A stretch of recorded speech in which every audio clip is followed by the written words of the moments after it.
What's up? Back again. The third video for the day straight. I'm on fire today. I ain't made 3 videos in one day since last year. But anyway, it's got to do with Brian Griffin's death on Family Guy. Now, cartoon characters, I mean, you know, reality shows and stuff are no stranger to killing off characters. I mean, especially main characters. But Brian Griffin has been like the center of comedy. I mean, on a Family Guy poll, I bet you like if you were to do a Family Guy poll today, I bet you over half would say Brian Griffin is their favorite character alongside with Stewie Griffin, because Stewie and Brian, they go hand in hand. They're like the tag team on that show. And how funny is it that I always said this, I mean, ever since I've been watching Family Guy, it's kind of funny and ironic that the 2 smartest characters on the show are the characters who in real life you would expect to be smart, you know, the dog and the baby. But yeah, I mean, they killed off Brian Griffin. I mean, and it was weird the way he did it too.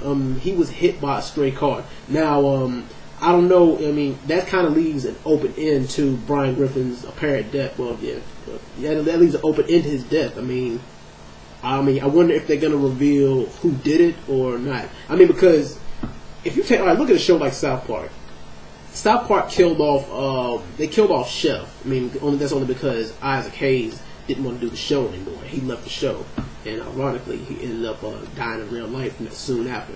But Seth MacFarlane does the voice for Brian Griffin, and I guess, I mean, he thought it would be a good idea to kill off Brian. I mean, like I said, but Brian is my favorite character on the show. With him and Stewie, then Chris, then Peter, then Lois, then Meg. A lot of people say they should kill off Meg. Leave poor Meg alone, for those who watch Family Guy. But as far as how I feel about it, I mean, if you watch the actual footage, if you've seen the episode of where Brian died, I mean, it's kind of sad. I mean, especially like if you're a dog owner or whatever. I mean, because, you know, some people have an emotional attachment to their dogs. I mean, I'd have had a couple dogs in my life that have passed away, and, you know, who, you know, gotten put to sleep. It's a sad thing, especially, you know, if you're a dog lover. That episode kind of touched you in the heart. But yeah, to kill off Brian, that's a very gutsy move for Seth MacFarlane, because it's like, who's gonna replace him? Okay, they got a new dog to replace him, but it's not the same. I don't think anybody else is gonna bring that same flavor that Brian brought to the show. I mean, it's ridiculous. I mean, I'm not gonna say it's ridiculous. I mean, I hope Seth MacFarlane knows what he's doing by pulling a move like this.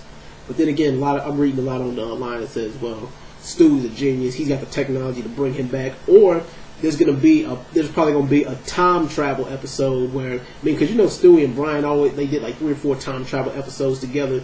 There's gonna probably be an episode where Stewie travels back in time and then stops Brian from getting hit by a car. But then again, we'll see. But I guess if you in real life, dogs only live about 14 to 15 years anyway, and the show was made in 1999. I guess Seth MacFarlane figured it was time to kill off the character.